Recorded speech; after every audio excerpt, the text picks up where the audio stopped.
ইচ্ছে রান্নার আরেকটি নতুন পর্বে সবাইকে জানাই মহালয়ার ভালোবাসা ও শুভেচ্ছা। আমি জানি আমার এই ভিডিও যখন আপনারা দেখবেন তখন পুজো একদম দোরগোড়ায়। আজ কিন্তু মহালয়ার আগের দিন সন্ধ্যে 6:30 ঠাকুরের পুজোর কাপড় পরাবো। আচ্ছা জানাবেন কিন্তু কাপড়গুলো কেমন হয়েছে, সাজানোর পর আমার রাধা গোবিন্দকে কেমন লাগছে। যেহেতু মহালয়ার পরের দিন আমাদের বাড়ির এই বিগ্রহের প্রতিষ্ঠা দিবস, তাই মহালয়ার আগের দিনই আমি কাপড় পরিয়ে দিয়েছি। কেমন হয়েছে বলুন তো ড্রেসখানা। কাপড় পরানো হয়ে গেছে, এখন গয়না দিয়ে গোবিন্দকে সাজিয়ে তুলি। কাল ভোরেই তো মহালয়া। সাজাতে সাজাতে না আমি নিজেই কিছুক্ষণ মুগ্ধ হয়ে তাকিয়ে থাকি, যেন মনে হয় রাজরানী। আমি কিন্তু বিয়ের আগে কখনো আমার বাপের বাড়িতে এত বড় বিগ্রহ ছিল না, ফটো পুজোই হতো। হয়তো পারবো বলেই ঠাকুর আমাকে এই বাড়িতে নিয়ে এসছে। সেই থেকে আজ অবধি ঠাকুরের কাপড় আমিই পরাই। এখানে দুজোড়া ধুতি, একটা গৌর, একটা নিতাইয়ের। সত্যি এখন ঠাকুরের কাপড় এত সুন্দর বাজারে বিক্রি হয়, যাই দেখি তাই যেন লোভ লাগে। এবার গোবিন্দর জন্য না সাদা ধুতি কিনেছি। আজ অবধি আমার গোবিন্দ সাদা ধুতি কখনো পরেনি। সাদা ধুতি, লাল কোছা, লাল ওড়নি। আর রাধারানীর যে শাড়িটা দেখছেন ওটা রেডিমেড শাড়ি। এবার পরের দিন ভোর একবার 4:30 ছাদে উঠেছিলাম, আজ তো গ্রহণ ছিল, কিচ্ছু দেখতে পাইনি। চারিদিকে বাজলো তোমার আলোর বেনু, সঙ্গে প্রথম সূর্যোদয় হচ্ছে দেবী পক্ষের। এক অদ্ভুত ভালো লাগা। ছোটোবেলা একটা বড় হাউস রেডিওকে আগের দিন ঠিক করে রাখতো সেন্টার। মশারির মধ্যে ঠাম্মা ডাকতো, ওঠ মহালয়া শুরু হয়ে গেছে। ঘাপটি মরে চুপ করে কিছুক্ষণ মহালয়া শোনার পরই আমার বোন, আমি আর কিছু পাড়ার বন্ধু মিলে ফুল চুরি করতে বেরোতাম। চুরি কেন বলছি, না বলে জিনিস নেওয়াকে তো চুরিই বলে, তাই না? যাই হোক, যত কিছুই থাক, রান্না তো করতেই হবে। আজকে রান্না আর আপনাদের সঙ্গে শেয়ার করলাম না, কারণ পাতলা করে একটু সজনে ডাঁটা দিয়ে মুসুর ডাল করেছি, বরবটি ভাজা, আর কড়াইয়ে থোড় ভাজা হচ্ছে। আর ফ্রিজে একটুখানি কাচকি মাছ ছিল, ওটা আলু বেগুন দিয়ে করব। আজকে আর বেশি কিছু রাঁধবো না, এই কারণেই বিকেলে আমাদের সবার নিমন্ত্রণ। আমার বোনের নাতনি, মানে আমারও নাতনি, ওর 5 বছরের জন্মদিন। যেহেতু কোভিডের সময় হয়েছে, তাই অন্নপ্রাশনটা ধুমধাম করে করতে পারেনি বলে জন্মদিনটা ধুমধাম করে করছে। পুজোর সময় জন্মেছে বলে ওর নাম রেখেছে অদ্রিজা।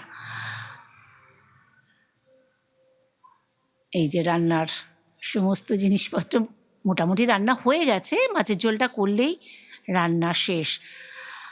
সন্ধে হবে 6টা মতো বাজে, বেরিয়ে পড়েছি। দেখুন পুজো শুরু। কলকাতা কি সুন্দর আলোয়, এমনিই এখন কলকাতা আলোয় সেজে থাকে, তার ওপর পুজো, সমস্ত প্যান্ডেলে লাইট জ্বলে উঠেছে। যতই এই আলোর পিছনে আমাদের অন্ধকার থাকুক না কেন, রাস্তায় বেরোলে আলো দেখলে মন তো ভালো লাগবেই। পথের চারিপাশের আলোর দৃশ্য দেখতে দেখতে এগিয়ে চলেছি ওদের বাড়ির দিকে। জানেন তো, এই যে 5 বছরের জন্মদিনটা না, আমার মনে হয় অন্নপ্রাশনের থেকে এটা বেশি ভালো। কেননা এই সময় বাচ্চারা একটু হলেও নিজের জন্মদিনটাকে উপভোগ করতে পারে। হয়তো বড় হলে এটা মনে থাকবে না, কিন্তু আজকের দিনের জন্য খুব আনন্দিত। বন্ধুরা, আত্মীয়রা ওকে গিফট দেবে, এটা সে বুঝতে শিখেছে এখন। অন্নপ্রাশনে যেটা বাচ্চারা বোঝেই না, বরং সবাই মিলে টানাটানি করলে ওদের আরও কষ্ট হয়। চলে এসছি, কি সুন্দর বেলুন দিয়ে সাজিয়েছে, রং বেরঙের বেলুন দিয়ে। আর জন্ম থেকে 5 বছর অবধি ওর নানা মুহূর্তের ছবি এখানে ডিসপ্লে করে রেখেছে। এগুলোই স্মৃতি।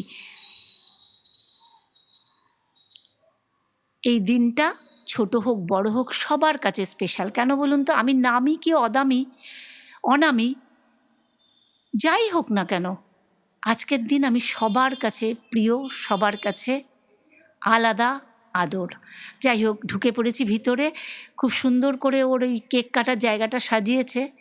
এই যে আমার মেয়ে, একে তো আপনারা চেনেই, সঙ্গে আমার বোনের মেয়ে, এই যে বেবি গার্ল, যার বার্থডে আজকে, ওর মায়ের কোলে, সঙ্গে আমার মেয়ে।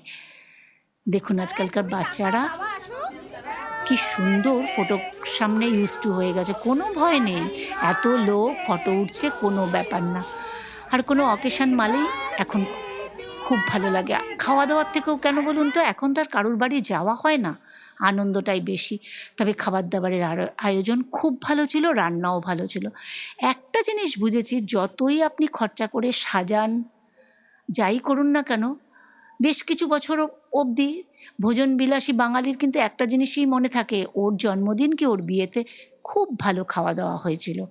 সুতরাং খাওয়া দাওয়া ভালো হলে না মনে হয় সেই যারা এই অনুষ্ঠানটা করছে, যে পারপাসই করুক, সেটা সার্থক।